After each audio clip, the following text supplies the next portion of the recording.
Hi everybody, very warm welcome to the channel Shipra Mishra. This is Shipra Mishra and I hope you guys are doing fine. So आपका बहुत बहुत स्वागत है 7 days challenge में और आज है हमारा day 2 यानी सेकंड इम्पॉर्टेंट चैप्टर जो आज हम करने वाले हैं वो होगा द एड्रेस.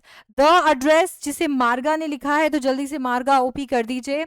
एक बहुत ही खूबसूरत सी प्यारी सी कहानी है जो कि हम लोगों को अंदर से कहीं ना कहीं पेन में भी डाल देगी क्योंकि कभी कभी हम लोग वॉर या हम देखते हैं जैसे अभी भी अगर हम करंट सिचुएशन देखें पूरे दुनिया की तो बहुत सारे जगह पे वॉर सिचुएशंस हैं और उन वॉर सिचुएशंस के अंदर सिर्फ जो लोग हमें दिखते हैं फाइट करते हुए, वो जवान जो सरहद पे खड़े होते हैं या वो प्रॉपर्टी जो खराब होती है, केवल वही सफ़र नहीं करते. ऑफ कोर्स वो बहुत ज़्यादा सफ़र करते हैं बट उनके साथ पीछे उनके अपने लोग बहुत सफ़र करते हैं, पीछे वो देश में रहने वाले लोग बहुत सफ़र करते हैं.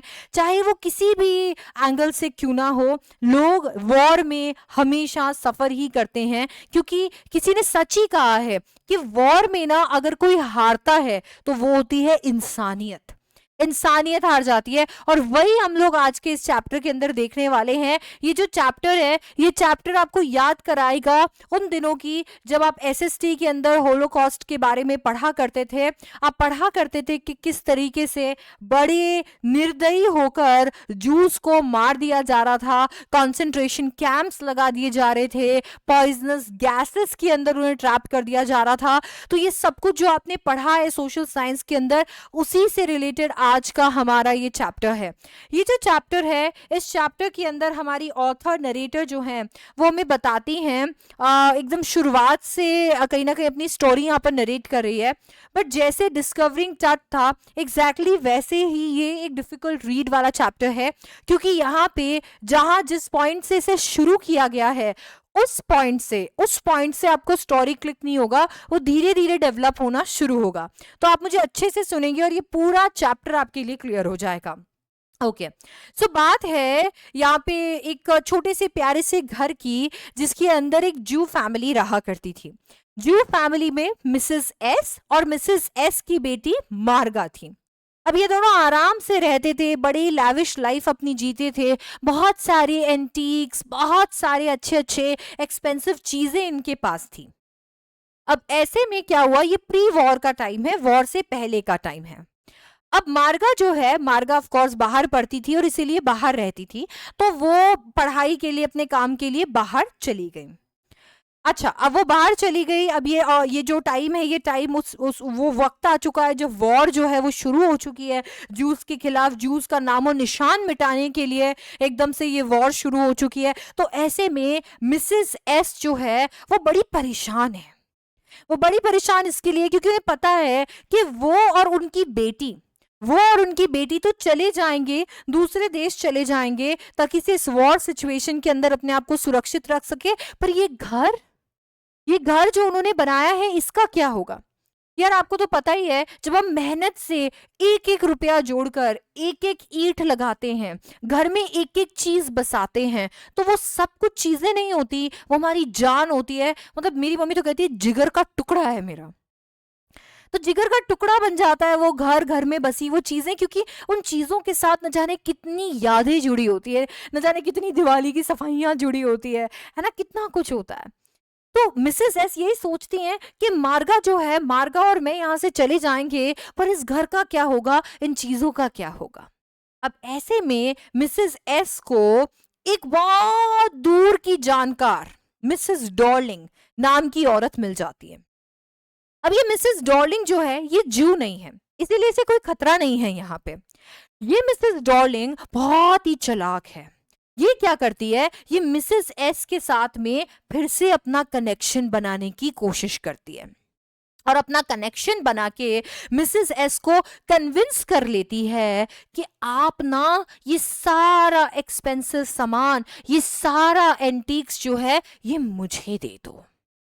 वो ये इंप्रेशन देती है मिसेस एस को कि ये सारा सामान जो कि वॉर में खराब हो जाएगा, क्योंकि आप यहां से जब चले जाएंगे तो हो सकता है आपके घर को उड़ा दिया जाए, खत्म कर दिया जाए, तो ये सब खराब हो जाएगा, आप ये सामान मुझे दे दो और जब वॉर सिचुएशन नॉर्मल हो जाएगी आप वापस आ जाओगे तो सामान ले लेना. ऐसा इंप्रेशन वो मिसेस एस को देती हैं।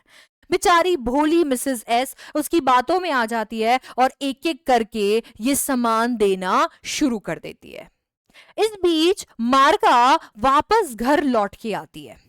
जब वो घर लौट के आती है तो वो देखती है कि घर में ये चीजें कहाँ गई, ये घर इतना खाली खाली क्यों है। तब जाकर मिसेस एस उसे मिसेस डॉर्लिंग के बारे में बताती है। मार्गा को ये बात ज्यादा हजम नहीं होती है, क्योंकि मार्गा सोचती है कि कोई ऐसा क्यों करेगा, और ये कैसा लॉजिक है, क्यों कोई अपना ये सारा सामान अपने घर में रखेगा, ये भीड़ इकट्ठी करेगा। हाँ, मार्गा को ये चीज समझ नहीं आती है, बट मार्गा को लगता है क्योंकि उसकी मॉम इस चीज में बिलीव करती है तो ये ठीक ही होगा। तो मार्गा भी इस बात में अग्री कर और ये चलने देती है। मार्गा सिर्फ एक बार मिसेस डॉर्लिंग को देखती है, जब वो उठकर नीचे आ रही होती है और मिसेस डॉर्लिंग सामान को घसीटते हुए बाहर ले जा रही होती है घर से। तब मार्गा देखती है कि मिसेस डॉर्लिंग की ब्रॉड बैक है और वो बस यहाँ से निकल रही है सामान लेकर। मार्गा नीचे जाती है अपनी मम्मी के पास और कहती है मम्मी, इनको तो बड़ी तकलीफ आती होगी, ये बेचारी इतना सब कुछ घसीट घसीट के कहाँ लेके जाती है, कहाँ रहती कहाँ है ये। तब मिसेस एस मार्गा को बताती है कि Mrs Darling number 46 Markovnikov street में रहती है। नंबर 46 मार्कोनी स्ट्रीट में रहती है। मेरे बच्चे, ये तुम्हें याद करना है, क्योंकि जब वॉर खत्म होगा तो हम वापस आएंगे और ये सारा सामान वापस घर में लगा देंगे। अब मार्गा को ये सारी बातें वो बता देती है, ये एड्रेस याद करने के लिए कह देती है, और फिर ये कहानी चली जाती है वॉर वाले सैड पार्ट में। जी हाँ, मार्गा की मॉम इस वॉर को नहीं सरवाइव कर पाती है। मार्गा अपनी माँ को खो देती है। मार्गा अपनी माँ को खो चुकी है इस वॉर में और उन्हें मोर्न कर रही है। इस वक्त मार्गा के दिमाग में एक पल के लिए भी उस सामान के बारे में कुछ नहीं आया जो मिसेस डॉर्लिंग के घर पे था। मार्गा अपनी जिंदगी में अकेले सरवाइव करने की बस कोशिश कर रही है। एक रेंट के घर में वो रहने की कोशिश कर रही है, जहां पे बड़ी मुश्किल से उसका सर्वाइवल हो रहा है। वो देख रही है कि सिचुएशंस अभी भी नॉर्मल नहीं हुई है, बट जैसे जैसे धीरे धीरे सिचुएशन नॉर्मल हुई, जैसे जैसे वो नॉर्मल खाना खाने लगी, अब उसे विंडो पे जाने से डर नहीं लग रहा था कि कोई उसे शूट कर देगा, कोई उसे मार देगा। तो जब जैसे जैसे सिचुएशन नॉर्मल हुई, मार्गा के दिमाग में आया कि क्यों ना वो अपनी मम्मी को एक बार फिर से महसूस करे, चाहे उस सामान के जरिए ही क्यों ना, क्योंकि उन सामानों में, उन चीजों के अंदर उसकी मम्मी बसती है, वो मेमोरीज बसती है। वो एक बार फिर से उन्हें जीना चाहती थी, छूना चाहती थी, कन्फ्रंट करना चाहती थी, क्योंकि थोड़ी देर पहले तक तो वो बहुत डर रही थी।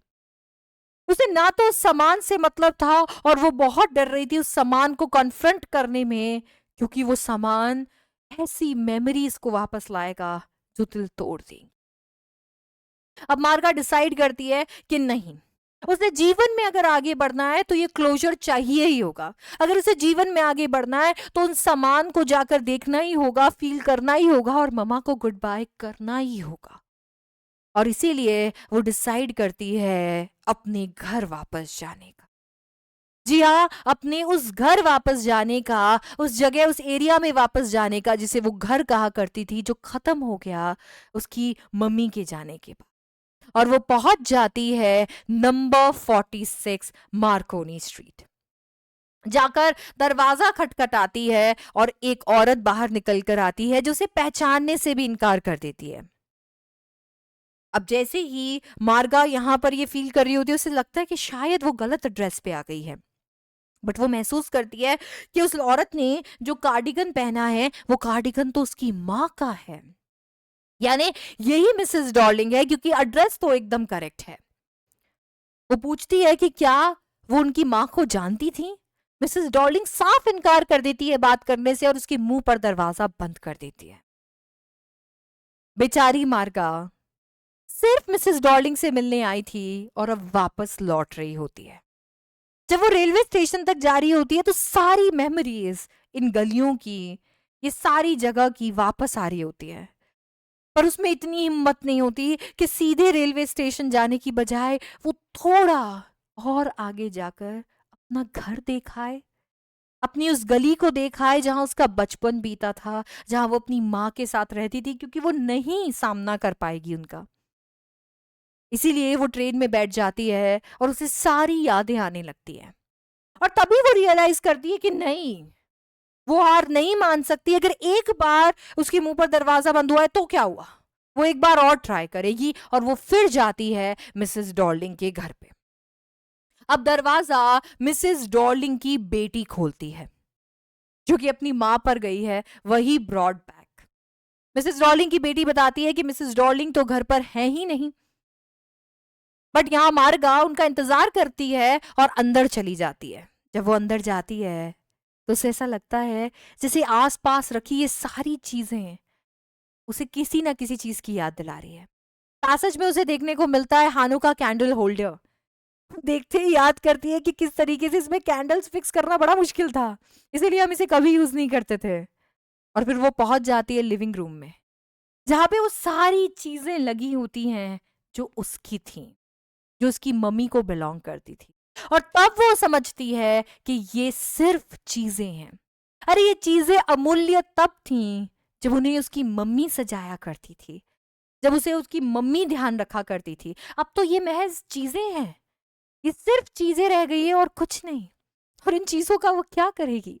वो एक एक चीज उसे अनकंफर्टेबल कर रही थी, हॉन्ट कर रही थी। ऐसा लग रहा था जैसे इस जगह को वो जान कर भी नहीं जानती।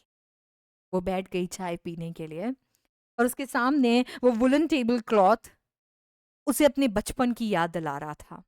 वो टी सेट उसे अपने बचपन की याद दिला रहा था। याद दिला रहा था कि कैसे उसकी मम्मी कहा करती थी कि जाओ जाकर सिल्वर्स को पॉलिश करा दो, और तब जाकर उन्हें पता चला था कि जिस चम्मच से वो खाती है वो चांदी की है। वो हंसते हंसते ये बात मिसेस डॉर्लिंग की बेटी को बताती है और कहती है तुम भी जाकर चेक कर लो, कहीं तुम्हारी चम्मच तो चांदी की नहीं है। क्योंकि वो चम्मच सच में चांदी की है, क्योंकि आखिरकार वो चम्मचें, वो क्रॉकरी जो है, वो कटलरी जो है, वो सब मार्गा की तो है। वो जब ये सब कुछ देखती है, वो प्यूटर प्लेट देखती है, तो सारी यादें वापस आ जाती हैं।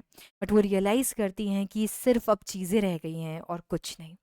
उन यादों को जी कर अपनी माँ को वो गुड बाय कहकर वो मिसेस डॉर्लिंग की बेटी को वहां पे चम्मचों के बीच ही छोड़कर चली जाती है। उनके ट्रेन का समय हो जाता है। जब वो पीछे मुड़कर देखती है, वहां लिखा होता है मार्कोनी स्ट्रीट। वो सोचती है कि दुनिया में सबसे डिफिकल्ट काम और सबसे डिफिकल्ट जगह उनके लिए यही तो थी। वो हमेशा यही तो सोचती थी कि मार्कोनी स्ट्रीट वो कैसे आएंगी, वो कैसे सामना करेंगी अपने माँ के उन चीजों का जिनको उन्होंने सजो के रखा है। पर आज वो आई थी, आज वो नंबर 46 गई थी, आज उन चीजों से मिली थी, उन यादों से मिली थी। और अब यहाँ खड़े होकर उस नंबर को वो हमेशा हमेशा के लिए भुला देना चाहती है, उस एड्रेस को अपने दिमाग से मिटा देना चाहती है, क्योंकि शायद जो कुछ भी उन्होंने याद रखा है, जो कुछ भी उनके साथ हुआ है, शायद इसे भुलाना सबसे आसान होगा। क्या करेंगी वो इस एड्रेस को याद करके, उन चीजों को याद करके? क्योंकि ना तो उन चीजों में उन्हें अब कोई दिलचस्पी है और ना ही उन चीजों को वो उस रेंटेड अपार्टमेंट में ले जा सकती हैं। अरे जहां पर एक ड्रोर के अंदर बस कुछ हैंडफुल ऑफ कटलरी घुसता है, वहां पर क्या करेगी रेंटिक्स को ले जाकर? वो सब कुछ मिसेस डॉर्लिंग के पास ही छोड़ देती है और रिजॉल्व करती है कि वो इस एड्रेस को हमेशा के लिए भुला देगी और आगे बढ़ जाती है। This is the chapter the address for you. जब इसे आप ऐसे लर्न करते हैं तो चैप्टर बहुत आसान हो जाता है। आई होप आपको ये चैप्टर पसंद आया होगा। अगर हाँ तो बिल्कुल वीडियो को लाइक कीजिए, अपने फ्रेंड्स के साथ शेयर कीजिए और सब्सक्राइब कर लीजिए चैनल को। ये नोट्स जो हैं ये एक्चुअली मैं चलाना हमेशा भूल जाती हूँ, क्योंकि मुझे ना बिना बुक के पढ़ाने की आदत है, ठीक है। बट डोंट वरी, ये सारे नोट्स जो हैं ये आपको मिल जाएंगे। लिंक मैं आपको डाल दे रही हूँ डिस्क्रिप्शन बॉक्स में, अलॉन्ग विद आपके टेस्ट का लिंक। इंपॉर्टेंट क्वेश्चंस आप नीचे देखेंगे कमेंट सेक्शन से, और मैं आपसे मिलने वाली हूँ नेक्स्ट वीडियो में। Till then bye bye, take care, I love you guys.